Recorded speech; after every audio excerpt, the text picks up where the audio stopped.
2016 সালের SSC panel বাতিল হওয়ায় 25,753 জন শিক্ষক শিক্ষিকার চাকরি বাতিল হয়েছে। সুপ্রিম কোর্ট রায় দেওয়ার পর সংবাদ মাধ্যমে আমরা দেখেছি শিক্ষকদের কষ্ট, কান্না, কিন্তু সমাজ কতটা উদ্বিগ্ন। সমাজের বিভিন্ন শ্রেণী আছে যারা সাধারণত উদ্বিগ্ন হবেন। সেই শ্রেণীটা হলো শিক্ষিত, সচেতন শ্রেণী। কিন্তু এই শ্রেণী কি আদৌ উদ্বিগ্ন? যেটা গ্রাউন্ড রিয়ালিটি বলছে তা ঠিক নয়। কারণ যারা এই চাকরি নিয়েছেন এবং এই যে মামলা, তাদের মধ্যে একটা অংশের মানুষ টাকা দিয়ে চাকরিটা কিনেছেন। আর বর্তমান সমাজে যারা শিক্ষা গ্রহণ করেন, যে পরিবারগুলো যারা সন্তানদের স্কুলে পাঠান পড়াশুনো করাতে, যাদের এদের ভিতরে একটা শ্রেণী আছে সচেতন। তারা জানেন পৃথিবী কিভাবে এগিয়ে যাচ্ছে এবং এগিয়ে গেছে, যার অন্যতম মাধ্যম হলো ইংরেজি। আর রাজ্য সরকারের যে স্কুলগুলো আছে তার 99.9% হচ্ছে বাংলা মাধ্যম, আর 0.1% হচ্ছে 0.1% হচ্ছে ইংরেজি ভার্সান।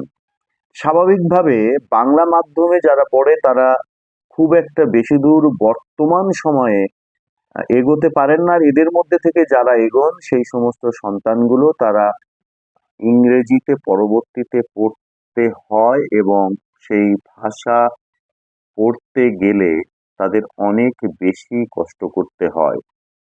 একদিকে বিষয়ভিত্তিক, অন্যদিকে ভাষা সম্পর্কে জানতে হয়।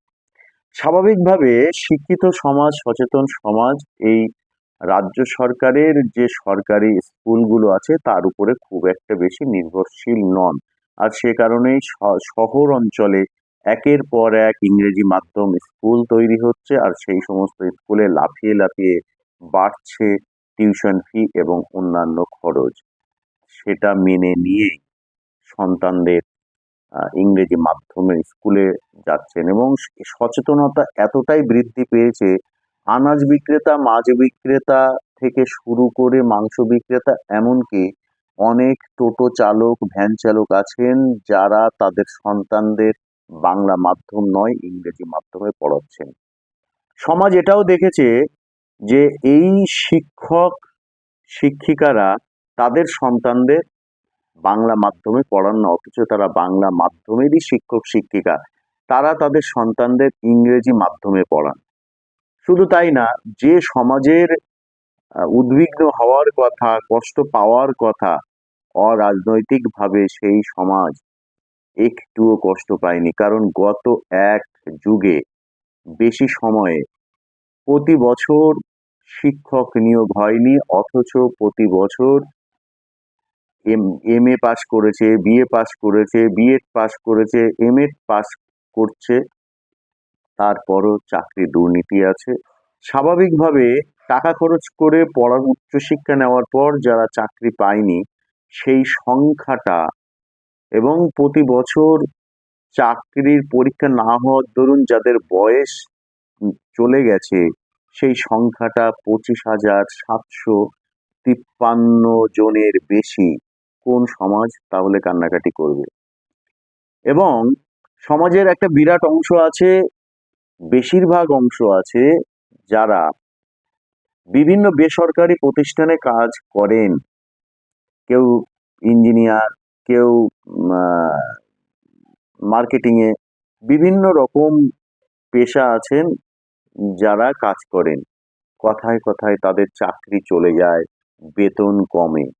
এমনকি যে সংবাদ মাধ্যম এই কান্নায় এফেক্ট দিয়ে দেখাচ্ছে ছবিটা, কষ্ট, যন্ত্রণা, যে লোকগুলো দেখাচ্ছে সেই লোকগুলোরই, সংবাদ মাধ্যমের যাদের আমরা সাংবাদিক বলি, রিপোর্টার বলি, তাদের চাকরির নিশ্চয়তা নেই।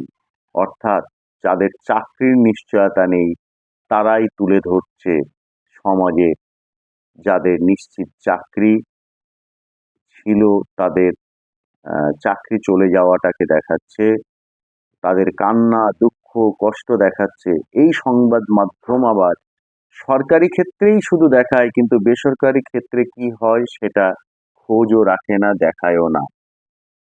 আমার এক পরিচিত তিনি বলছিলেন তিনি একটি আহ, আন্তর্জাতিক সংস্থার ইঞ্জিনিয়ার এবং ক্রিয়েটার। তো তিনি বলছিলেন যেভাবে পৃথিবী এখন এগোচ্ছে তাতে করে আগের মতো টিভি দেখার চল নেই। আর সে কারণেই তাদের যে সংস্থা ছিল কার্টুন তৈরি করত, সেই কার্টুন তৈরি সংস্থা এখন আর কার্টুন তৈরি করছে না। আগে যেখানে সংখ্যাটা 150-র উপরে ছিল, সেই সংখ্যাটা ওই সংস্থায় বাংলায় ক্রিয়েটর কাজে যুক্ত 100-র বেশি কর্মী ছাঁটাই করেছে। বেতন আর যাদের আছে চাকরি তাদের বেতন অর্ধেকের কম হয়েছে, তাও পার্ট পেমেন্ট হচ্ছে বেতন। স্বাভাবিকভাবে এই সমাজের মানুষগুলো এই চাকরিহারাদের নিয়ে একটুও উদ্বিগ্ন নয়। এই স্কুলগুলোতে যে সমস্ত অভিভাবকরা তাদের সন্তানদের পড়ান না, যারা ইংরেজি মাধ্যমে পড়ান, তাদের সাফ কথা, তুলে দিক সরকার এই বাংলা মিডিয়াম স্কুল। আমাদের ইংরেজি মাধ্যমে আসতে হয় বাচ্চা পড়াতে। হয় সরকার আহ, সঠিকভাবে স্কুলের পরিকাঠামো তৈরি করুক, আন্তর্জাতিক মানসম্পন্ন জাতীয় পর্যায়ের সম্পন্ন পরিকাঠামো তৈরি করুক, ইংরেজি ভার্সন আনুক, ইংরেজিতে জোর দেওয়া হোক। নয়তো এই সমস্ত শিক্ষকদের চাকরি দুর্নীতি, এখানে কিছু স্কুল খুলে রেখে সেখানে চাকরি দেওয়ার নাম করে শাসক দলের নেতা থেকে শুরু করে সরকারি যারা কর্মচারী আছেন শিক্ষা দপ্তরে, তারা টাকা আয় করে নিচ্ছেন বেআইনি পথে দুর্নীতির মাধ্যমে। এসব বন্ধ করুক। সরকার সবই জানে কিন্তু ন্যাকামো করছে, এই ভাষায় অভিভাবকরা কথা বলছেন। স্বাভাবিকভাবে সমাজের এই যে আহ, শিক্ষকদের চাকরি যাওয়া, এতে করে সমাজ একটু বিচলিত নয়।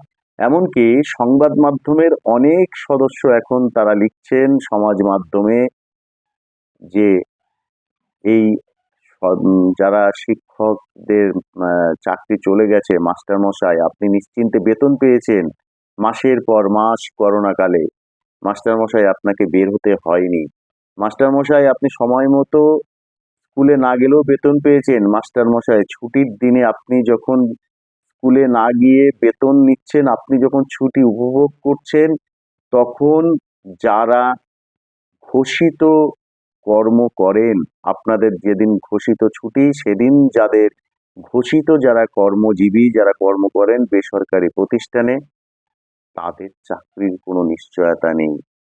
ফলে আপনার চাকরির নিশ্চয়তা অনিশ্চয়তা নিয়ে এই সমাজ ভাবে না। সেই সমাজ, যে সমাজ শিক্ষিত, যে সমাজ সচেতন, যে সমাজের সদস্যদের চাকরির নিশ্চয়তা তারা কখনো তাদের চাকরি জীবনে পায়নি, সেই সমাজ কেন আপনাদের নিয়ে এতটা ভাববে? কেন এই কান্নায় বিচলিত হবে? কারণ প্রতিদিনই তারা এভাবে ডুকরে ডুকরে কাঁদেন। বুঝুন মাস্টার মশাই, শিক্ষক সমাজের উপরে অনেক দায় দায়িত্ব কর্তব্য সমাজের। আর এ কারণেই শিক্ষা জাতির মেরুদণ্ড। যে জাতির মেরুদণ্ড তৈরি হয় দুর্নীতিতে, সেই জাতি কিভাবে তৈরি হবে? আর তৈরি হলে সেই জাতি কতটা ভালো হবে? হ্যাঁ, গলতটা এখন নয়, গলতটা স্বাধীনতার পর থেকেই। আর তা হলো শিক্ষকদের স্কুল টু বাড়ি তার একটা নির্দিষ্ট দূরত্ব মেনে চাকরি হওয়ার কথা, নয়তো শিক্ষক কি করে পৌঁছাবেন? তার জন্য শিক্ষকদের হাউস রেন্ট দেওয়া হয়, সেই টাকা এতটাই কম যে ওই টাকা দিয়ে শহর অঞ্চলে বাড়ি ভাড়া পাওয়া যায় না। আর শহরের যে শিক্ষকরা গ্রামে যায়, তারা পরিবার নিয়ে গ্রামেও থাকেন না।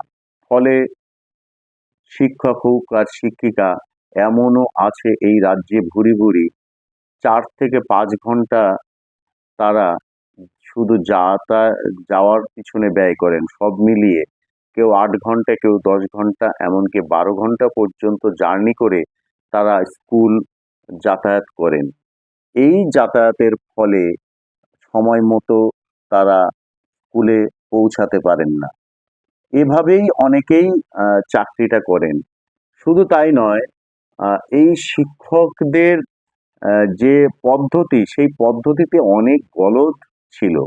কেউ কখনো সেটা করেনি। এমনকি এই যখন দুর্নীতির প্রশ্ন উঠছে তখনও কেউ বলেনি স্কুল সার্ভিস কমিশন তুলে দিয়ে পাবলিক সার্ভিস কমিশনের মাধ্যমে শিক্ষক নিয়োগ হোক, আওতাভুক্ত করা হোক রাজ্যের শিক্ষক নিয়োগ পাবলিক সার্ভিস কমিশনের মাধ্যমে।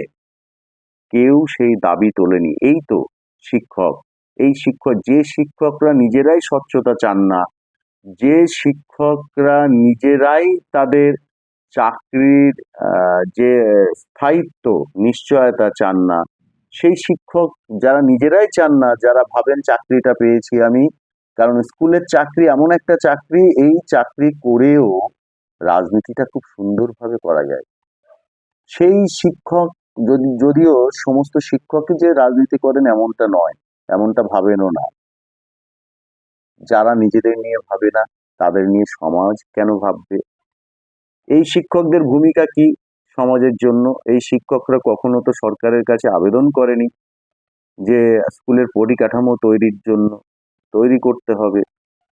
স্বাভাবিকভাবে যে শিক্ষকরা নিজের সন্তানের ভালোর জন্য ইংরেজি মাধ্যমে পাঠান পড়াশুনো করাতে, আর নিজেরা করেন বাংলা মাধ্যমে, অর্থাৎ একটা সমাজকে, ভবিষ্যৎ প্রজন্মকে পিছিয়ে দেওয়ার জন্য যারা কাজ করেন, এগিয়ে নিয়ে যাওয়ার জন্য যাদের ভূমিকা নেই, উদ্যোগ নেই, তাদের নিয়ে কেন ভাববে সমাজ? শিক্ষকদের ভাবার সময় এসেছে।